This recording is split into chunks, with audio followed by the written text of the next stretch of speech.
Hello, everyone. Welcome to another podcast. My name is Ben Lister. Hello, and welcome to another podcast. This radio special, exclusive, radio based podcast documenting the life and times of all radio stations from Radio 1 to Radio Caroline to all different local stations and all different community stations like Viking FM and loads more. So sit back, relax, and enjoy the ride. Loads of guests to come over the series. But today, my sixth guest on the Iconic series is an icon, and he's from many different radio stations. It's, of course, the legendary and iconic from WHCR, if I've got that right, and Kingstown Hospital Radio, and a guy who's a well-known radio name in Hull. It's the one and only John Morgan. Hi, John. Welcome along. Hello, Ben. It's an absolute pleasure to be speaking to you. And how are you? I'm fine, thank you. How are you? Very good. Looking forward to Christmas. It's an early Christmas tree this year for everybody. I think everybody's putting the tree up early, aren't they? To get over the disappointment of last year. Correct. And this year's, hopefully, fingers crossed, touch wood, is going to be better than last. Well, if we all behave ourselves and wear our masks and the like, then it'll probably be okay, won't it? And if we don't get government interference, but that's a different ball game altogether. Yeah. Yeah. Anyway, 8 questions. That's good. 8 questions about your broadcast career, if that's okay. Absolutely fine, Ben. You'll fire away. Let's go for it. Question 1. Where did you start your broadcast career?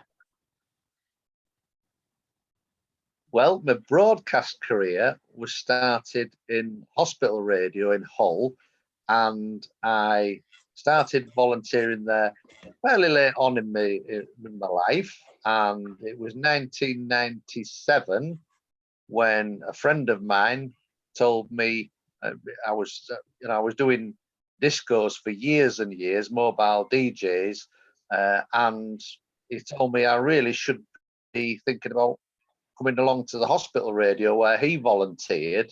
So I did that, and at the time the studios were at Beverley Road at the old Kingston General Hospital, which is now Endeavour School, or an adult education centre, I believe.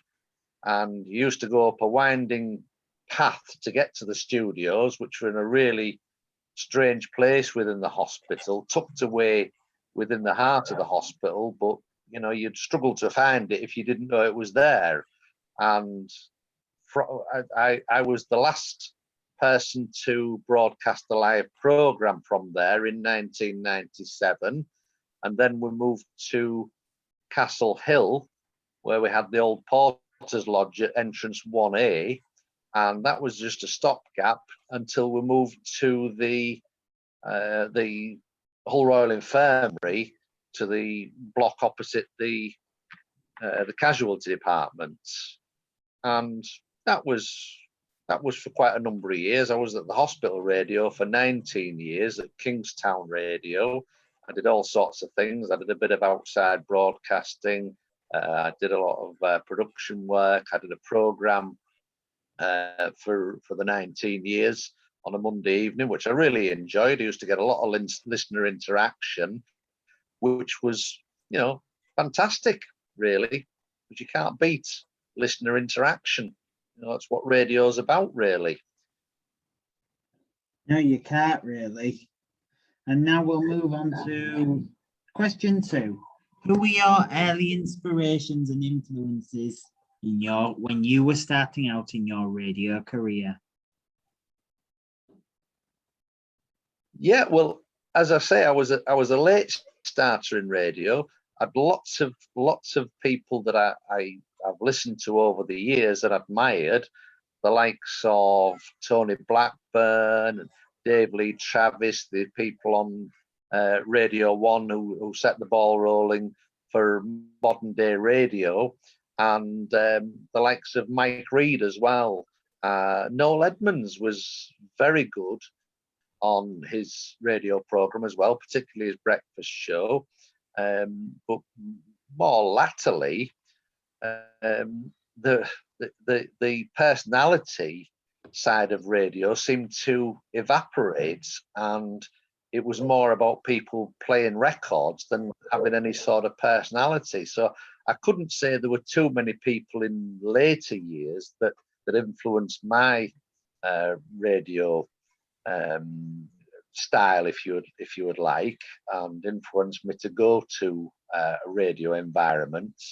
It would certainly be the old school type of presenter, as I've mentioned. Brilliant, yeah. And now we'll move on to question 3. What is your favourite part about the job of being a broadcaster? Well, as I said, I did a program for 19 years on hospital radio on a Monday evening from 8 till 10. It was called Morgan on Monday, and we did a bit of listener interaction with quizzes and the like, and invited phone calls. And the favourite part of radio for me is when listeners call and actually share their experiences and interact with the radio station. And I will always remember sat in the studio at Kingstown Radio at Hull Royal Infirmary. We had 2 phone lines in, and I would do my quiz or whatever phone-in bit that I was doing. And I can remember there were 2 phones in front of the desk, and I remember I was on one phone and the other phone light was flashing. And as soon as I put one down and picked the other one up, the other radio, the other phone light started flashing.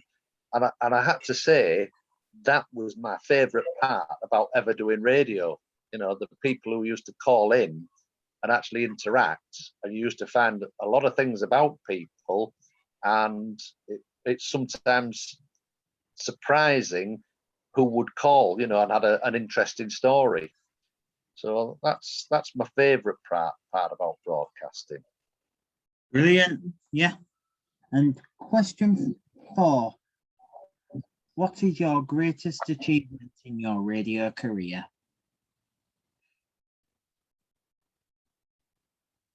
Well, I think that a number of things, but they all revolve around being out and about, apart from the radio station, and broadcasting from different places. And again, it's something that I enjoy doing radio, but interaction with listeners. So the greatest achievement would have to be taking the radio station out on the road, which I did with Kingstown Radio, and I also did with my time at West Hull Community Radio. We took the radio to many different places. It might have been somebody's house, or it might have been the community centre. We went to a farm once, a working farm once, to broadcast live from. And so that's probably the greatest achievement what I would consider my greatest achievement. Brilliant. Question 5. What does radio mean to you?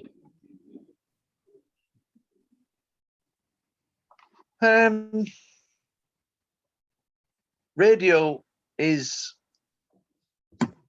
it's probably better in a lot of ways than TV, because most of TV is pre-recorded, is fictional, and isn't really about real life, whereas radio is real life people, and especially with community radio, it's about a community, not just about talking to someone or talking at someone.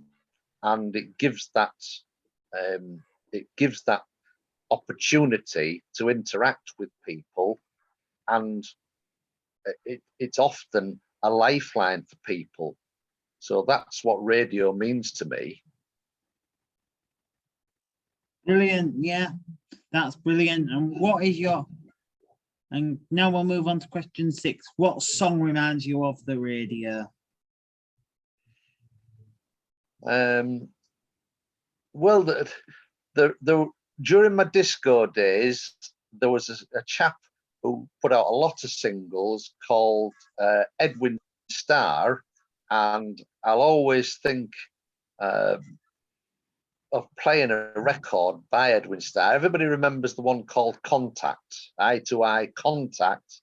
For me, I remember the song which was called Happy Radio, or HAPPY Radio, and that was all about a happy radio. And I think that's one that reminds me of the radio, because radio should be happy.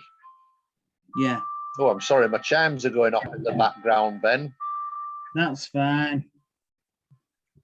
And we'll move on to I'm not in a studio like. We'll move on to question 7. What song reminds you of the radio? Question, is it question? How do you think the radio world, 7, sorry, how do you think the radio world is adapting to COVID times?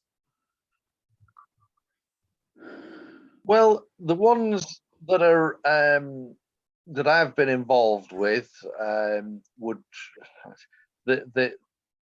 they've needed to adapt by allowing people to broadcast remotely, which is something at the West Hull Community Radio and West Hull FM I actually was involved with when the COVID broke, and I actually I actually developed a system whereby people could actually broadcast remotely direct to the studio and straight to air, and that was before anybody else was doing that.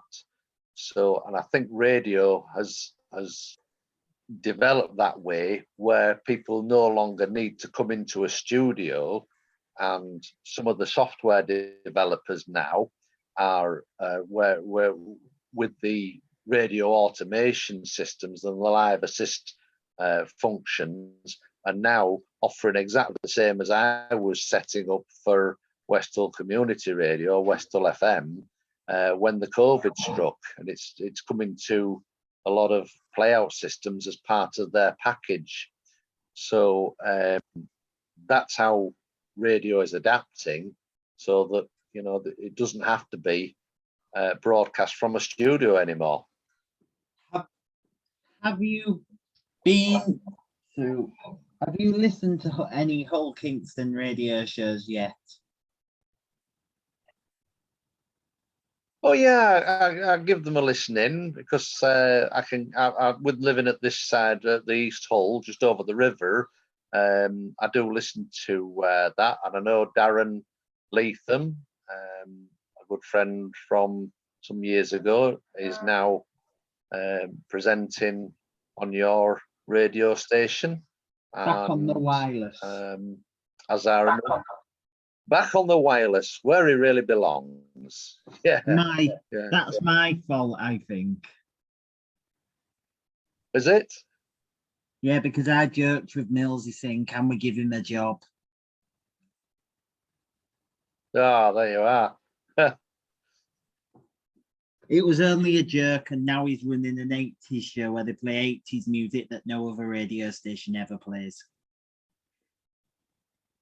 I've listened to Darren's C30, C60, C90 Go.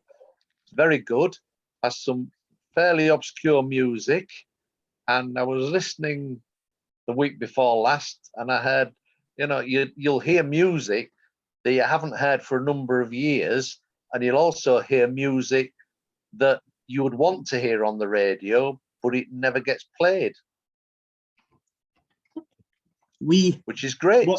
What's your favourite song that Mr. Leatham's played then? It would have to be Window Shopping by the Friday Club. Now, you won't have heard of those. I'm not sure if he actually does the program C60, C30, C90 go live anymore because he's got his event stuff to do. I think he pre-records it. I understand. So yeah. But he did do it. I think he did it live in the early days. Oh yeah, I think he would do. Yeah, he likes live broadcasting. Yeah, But I think he pre-records exciting. it 2 or 3 days before Yeah, he it does. goes Yeah, out. And then yeah, it yeah. goes out as an automated program some weeks, and Yeah. some weeks he does it live. Because he's Yeah, got his other gigs as well, you see, his other radio shows. yeah, and he's also got his event hosting as well. And his voiceovers. Yeah, A good. bit like Chris Johnson.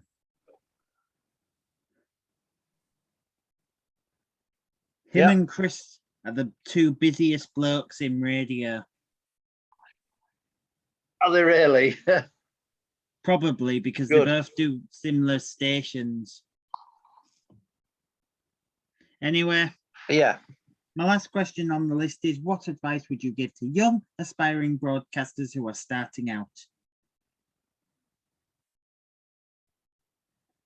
The best advice I could give is you'll find it very difficult to break into radio these days because there are very few radio stations compared to what they used to be. They're owned by two big radio groups, and a lot of them are broadcast to a number of different stations rather than one-to-one, one presenter to one station. So the opportunities are dwindling for aspiring broadcasters. So you have to think how you would make an interesting radio program rather than just come on and play some records, how you would interact with the listeners, how you would engage with the listeners, and try and develop your talents around that area rather than playing records, which pretty much anybody can do. Computers can do a really good job these days of playing records. So we don't need presenters to play records. We need radio presenters to have a personality again, which, as I mentioned, is not happening too much nowadays. Not many personalities on the radio. Lots of people playing records, but not many personalities.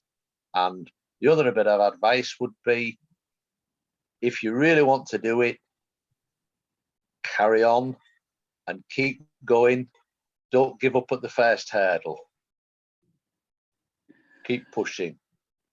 Brilliant. That's it. Thank you for joining us, John. Thank you very much. You're welcome, Ben. Great to speak to you. We're only about, I'm not going to tell you where I'm based. Sorry? I'm not going to tell you where I'm based, where this underground studio, bunker is studio. Yeah, I don't blame you. I'm in between Rising Sun